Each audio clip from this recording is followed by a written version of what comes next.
Coming up on Network Africa, Tigray People's Liberation Front accuses Ethiopian army of launching a second day of ground attacks as part of fresh military offensive against Tigray rebels. The United Nations is calling for investigations on disproportionate use of force against migrants in Libya. Plus, former leader of the movement for the emancipation of the Niger Delta, Henry Okah, loses another bid to get out of jail.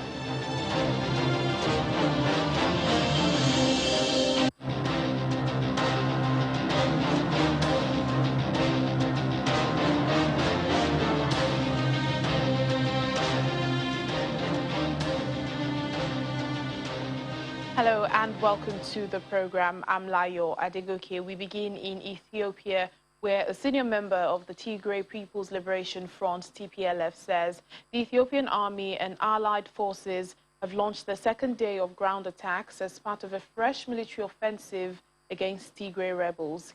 Getachew Reda said thousands of people have perished in the renewed fighting and the rebel forces are holding their ground and more. The rebels control the Tigray region and had advanced to neighboring Amhara region, where the fighting is reportedly taking place. An earlier statement by the rebel forces alleged that the government had launched an offensive on them on all fronts, aided by airstrikes and drone attacks. While the federal government has been largely silent, but a statement by its National Defense Forces on Monday accused the rebel forces of spreading lies and attempting to simultaneously play victors and victims. The suspected commander of the Central African Republic Seleka rebels has appeared at the International Criminal Court for a hearing on whether to confirm charges of war crimes and crimes against humanity against him. Mahamat said Abdelkani is accused of using state machinery to hunt down, detain, kill and torture supporters of the deposed President Francois Bozize. The mainly Muslim Seleka rebels toppled President Bozize in a coup in 2013 and took charge of the Christian-majority country, plunging it into turmoil. Mohammed says Abdelkani, who is alleged to have been commander of one of the units responsible, was arrested and transferred to The Hague earlier this year. Well, Tuesday's hearing at the ICC is designed to help the judges decide if there is enough evidence to go to trial. This is as straightforward a case as is likely to come before this court.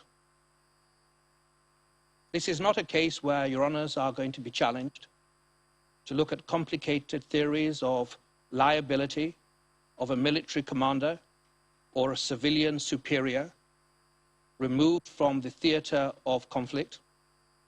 It is a detention case.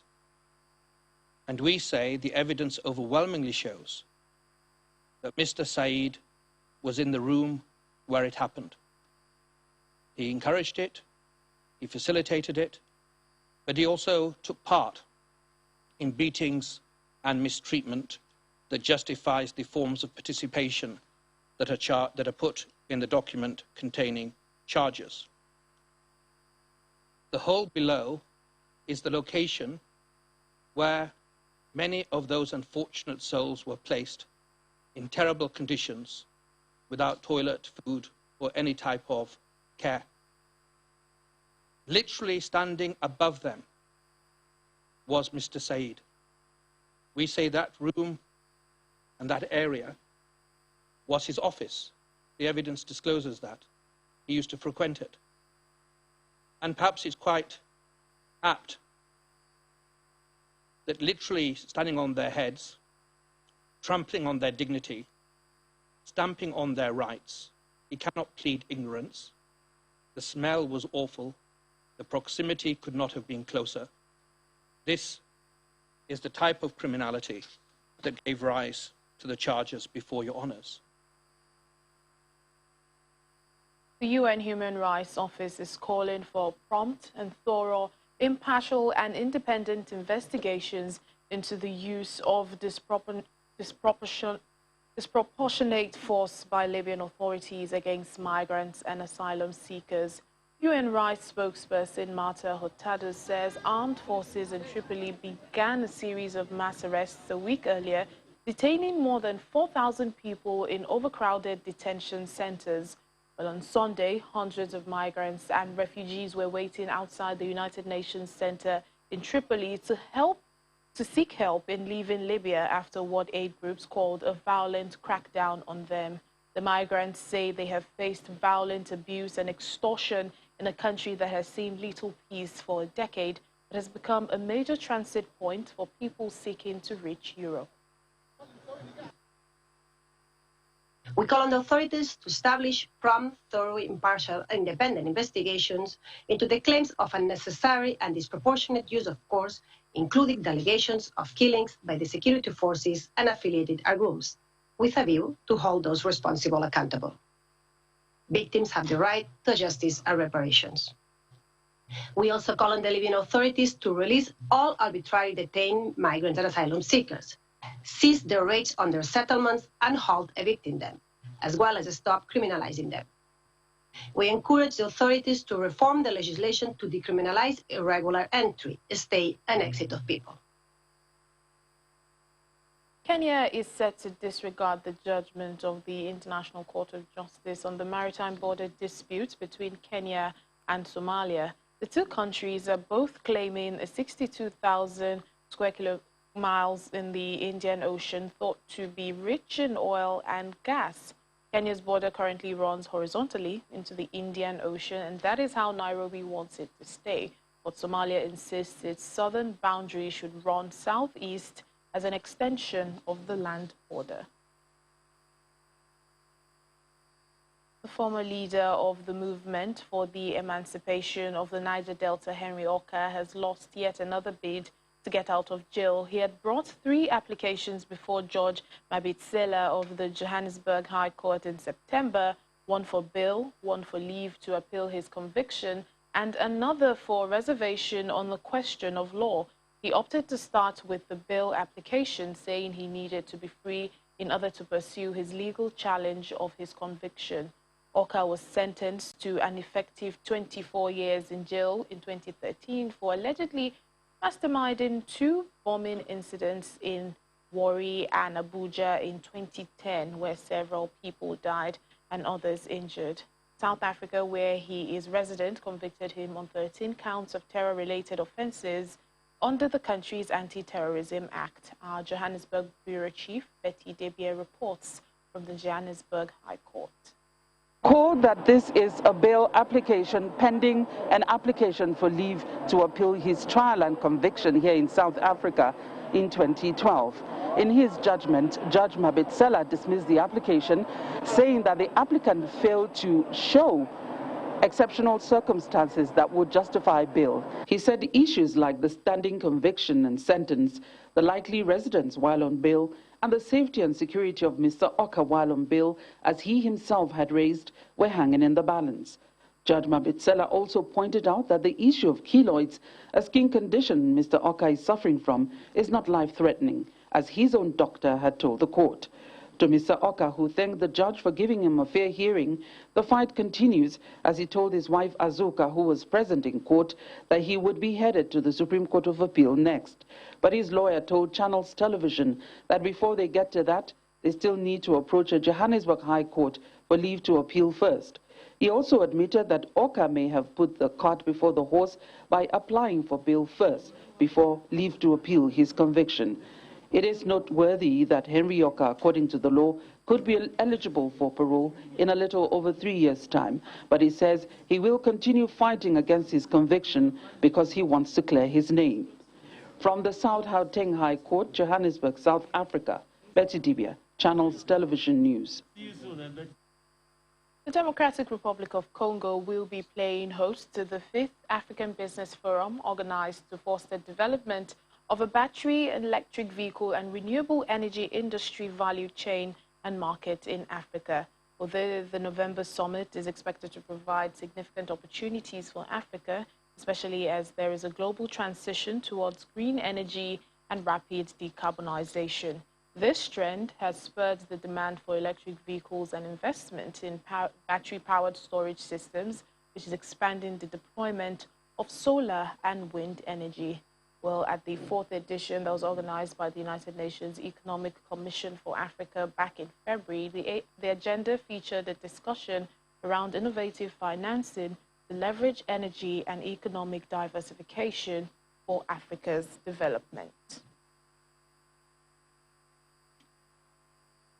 Antonio Pedro is the Deputy Executive Secretary in charge of program support at the United Nations Economic Commission for Africa. He joins us now live from Addis Ababa in Ethiopia. Thank you for speaking to us on the program. Good evening. Thank you for the opportunity to speak to African News. Well, the Economic Commission, you're welcome. The Economic Commission for Africa, has led the organization in several crucial Africa business forums during the AU summits of the past years. Now, why this twist on renewable energy? What is at stake? Well, as you've indicated in your introduction, we've started a transition towards cleaner, greener energies in which battery minerals play an important role. And in DRC, we have the largest producer of cobalt, which is an essential battery mineral. And DRC produces up to 70% of the global cobalt. And it retains roughly 3% of an increasingly important value chain, which is going to reach about $8.8 trillion by 2025 on the strength of the transitions that are becoming part of our present and will be becoming even important in the future. So we are moving from basically 10 million vehicles to 160 million vehicles by 2050. And with that, the consumption of batteries to fuel these electric vehicles will increase. So the DRC Africa Business Forum, which we are organizing together with the government of DRC under the hostage of President Tshisekedi, is an opportunity for DRC and the rest of Africa to move up in the ladder by promoting value addition in the production of battery precursors, battery cells, and in future, of course, electric vehicles. So this is at stake. It's an opportunity for Africa to play a greater role in the transition towards cleaner transport systems, cleaner energy systems, on the strength of its endowments, of which, of course, DRC is an example. But many other African countries have battery minerals. Here, for example, I'm talking of Gabon and South Africa that produces manganese, another battery mineral. I'm talking of DRC and Zambia that produce copper, another battery mineral, Tanzania and Mozambique that produce graphite, and so on and so forth. So it's an opportunity for the entire continent to foster the emergence of regional value chains.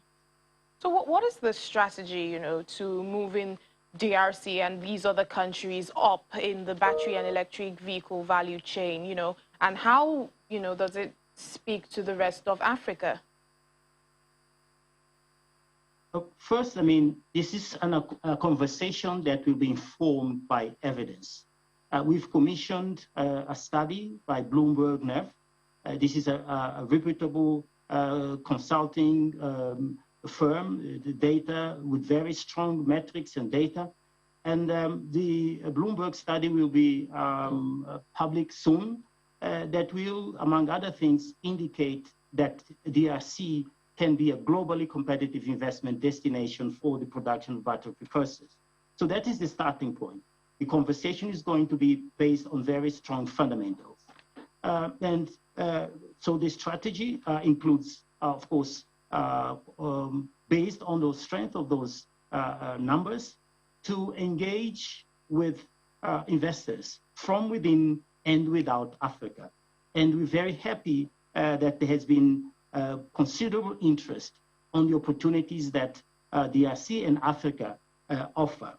And so the government of DRC is organizing itself with a view to, among other things, provide in special economic zones, industrial parks, the best that it can offer in terms of the infrastructure to support the emergence of such industrial plants. All right, then, Antonio Pedro, Deputy Executive Secretary at the UN Economic Commission for Africa. Thank you for speaking to us. It's a pleasure. Thank you. Still ahead on the program. Hand over your phone for a discount in Egypt's national e-waste initiative that aims to minimize the harmful effect of unsafe management. Please stay with us for more details. Welcome back to the program. It's the fourth year that drought has devastated homes in southern Madagascar. Now, more than 1 million people, or 2 out of 5 residents of Grand Sud region, require emergency food aid in what the United Nations is calling a climate change famine. Some days, all Ali eats is sugary water. He's happy if there's a handful of rice.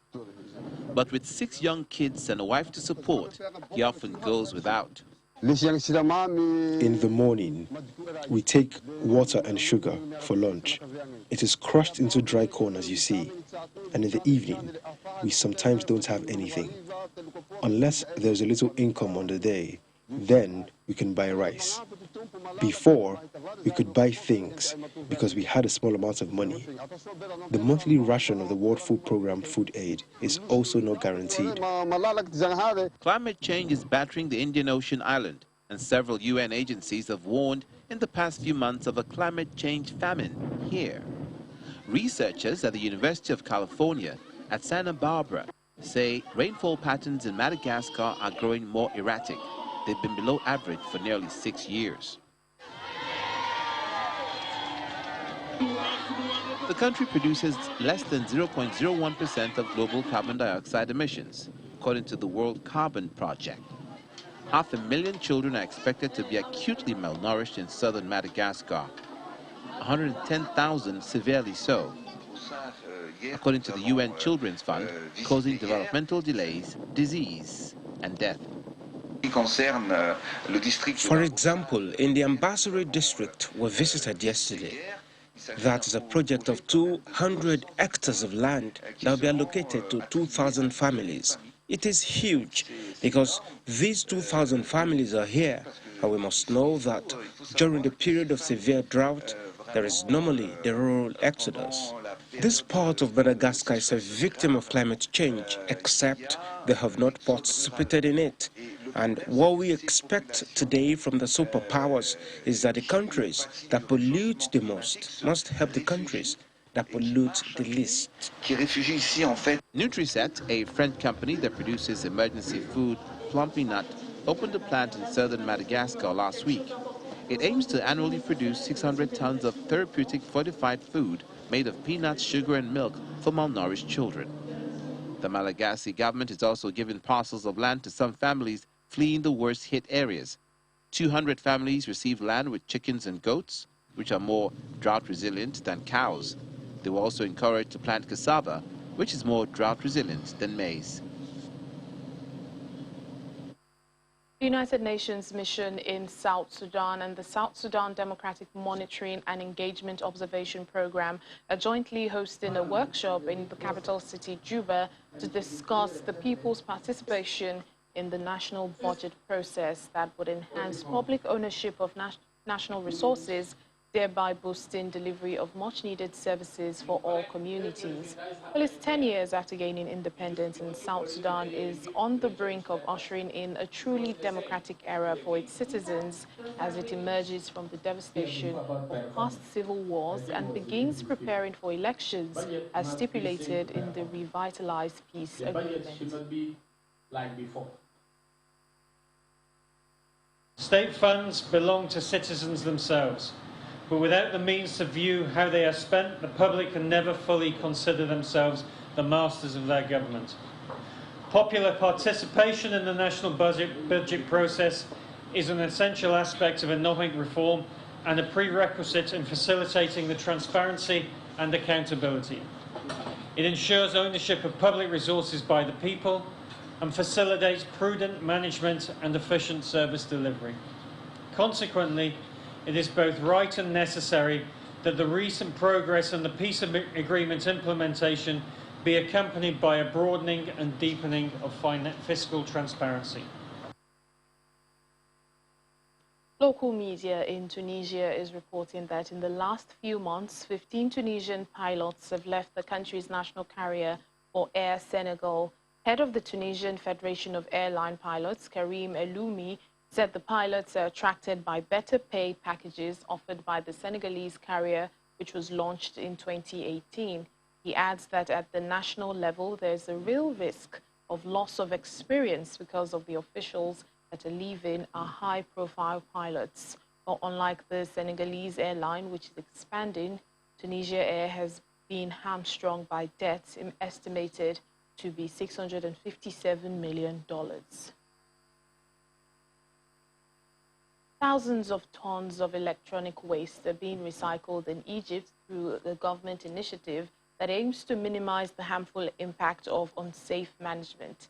The new initiative offers incentives to citizens to hand over their old electronic devices for recycling.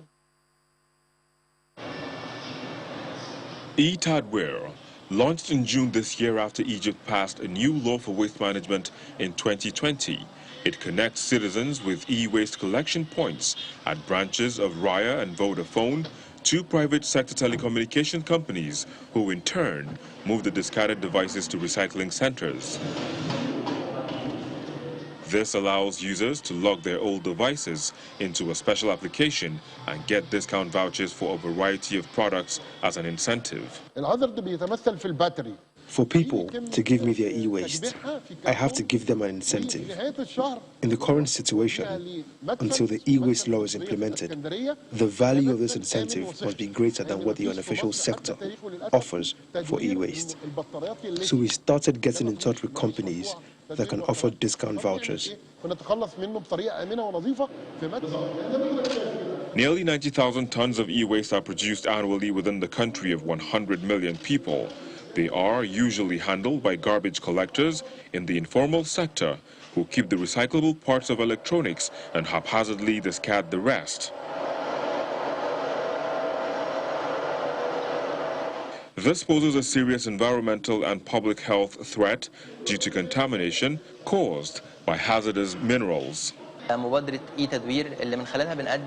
hazard is in the battery, so we collect them in boxes and bury them in Al Nasiriyah in Alexandria at the end of each month. It's a safe and healthy location because we currently cannot recycle lithium batteries, unfortunately. 10 factories are currently licensed to recycle e-waste, and more factories are expected to receive new licenses, the Environment Ministry said. So eTadweer was a part of a bigger approach that we had, a market-oriented approach, where we focused on formalizing the recycling part, as I mentioned, moving from 2 formal recyclers to 6 recyclers, so very specialized with high-tech processes.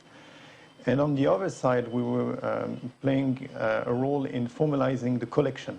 So from the user of mobile phone tablets, in households, to the points where, at the end of the life of the equipment, we can collect these devices and channel them to the recyclers. The project is carried out by the Egyptian Ministry of Environment with the collaboration of the United Nations Development Programme and a number of private sector companies. And that's it on the program today. Thank you for watching. I'm Layo Adegoke.